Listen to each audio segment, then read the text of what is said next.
mas sobre os 6 anos e 4 meses já do mandato do Nogueira, ou seja, ele já vai ir para o terço final, né, da sua longa estadia no Palácio Rio Branco, de 8 anos. E a gente lembra que quando o Nogueira venceu tanto a primeira eleição quanto a segunda, ele venceu com a narrativa de ser o cara que ia consertar os erros da sua antecessora, que foi a Darcy Vera, que saiu com todo aquele escândalo da Sevandija. Ou seja, não podemos negar que o Nogueira teve para si uma narrativa poderosíssima. E quando você se coloca como o antagonista de um governo que saiu, como saiu a Darcy Vera, você tem narrativa para várias eleições, né? E ele teve para duas, venceu as duas. Só que, baby, quando a gente vai olhar de lupa as questões estruturais da cidade, saúde, educação, mobilidade urbana, segurança, habitação social, questão de política do meio ambiente, né? A gente vê que o Nogueira, de fato, ele não mudou em nada. Não há nenhuma proposta, nenhum ganho diferenciado em nada estrutural na cidade de Ribeirão Preto. Pelo contrário, a saúde está um caos, as pessoas não conseguem marcar consulta. Marcando consulta, elas não conseguem marcar exame. Se vai na UPA, fica 12, 14, até 20 horas para poder ser atendido. Quando precisa de um leito de hospital, não tem. A educação, você acompanhou, comprou uma série de ar-condicionado, não consegue instalar o ar-condicionado, porque o circuito elétrico da escola não é compatível com o ar-condicionado, está lá o ar-condicionado parado. Terceirização na educação infantil, que não resolveu o déficit que Ribeirão Preto tem crônico, com essa proposta. Né, a cidade global e acolhedora que o governo Nogueira sempre tratou Ribeirão Preto, né? Não é para grande parte da população, principalmente da Zona Oeste e da Zona Norte, né? A Zona Sul talvez tenha visto bastante resultados muito positivos, né? A gente vê, por exemplo, uma cidade avançando cada vez mais, assim, em termos imobiliários, não sei, talvez isso tenha garantido ali para aquela região grandes avanços, assim, em termos, não tô questionando Você tem razão. As questões ali imobiliárias, mas assim, para aquela região, parece que tem sido muito bom o governo Nogueira, né? E para alguns setores ali imobiliários daquela região.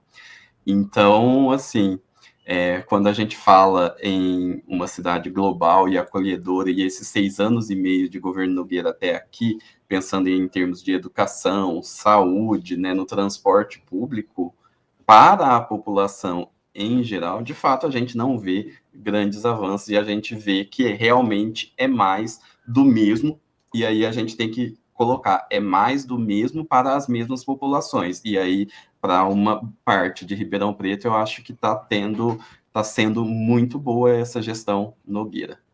Exatamente, né? Para as empresas que se transformam em OS e abocanham uma parte do orçamento para cuidar da saúde, não cuida da saúde, transforma num caos. Para as empresas que se transformam em OS e abocanham uma parte do orçamento, como você disse, da educação e não resolve a questão da educação infantil e da questão da educação em geral.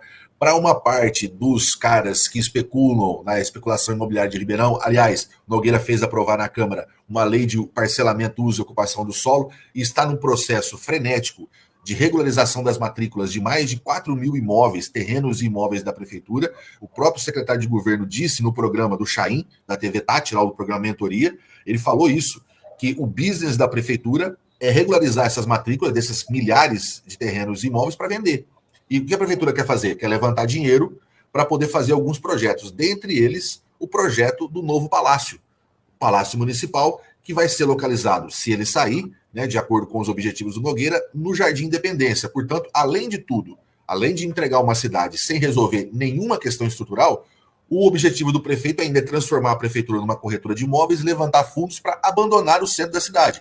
E abandonar o centro completamente detonado e sem uma perspectiva de futuro. Vou dar duas questões sobre o centro. Primeiro, a 9 de julho. O prefeito está lá, aquelas obras paradas ali há anos, na 9 de julho. O prefeito quer melhorar a questão do paralelepípedo, que precisa mesmo, porque está todo ondulado, mas ele quer fazer isso com o bebê, ele quer tirar o paralelepípedo, passar uma camada de cimento embaixo e recolocar, para que o paralelepípedo não possa, ao longo do tempo, voltar a ficar ondulado. Mas quando ele passa aquele cimento por baixo, ele está impermeabilizando aquela região. E as chuvas vai ter problema lá embaixo.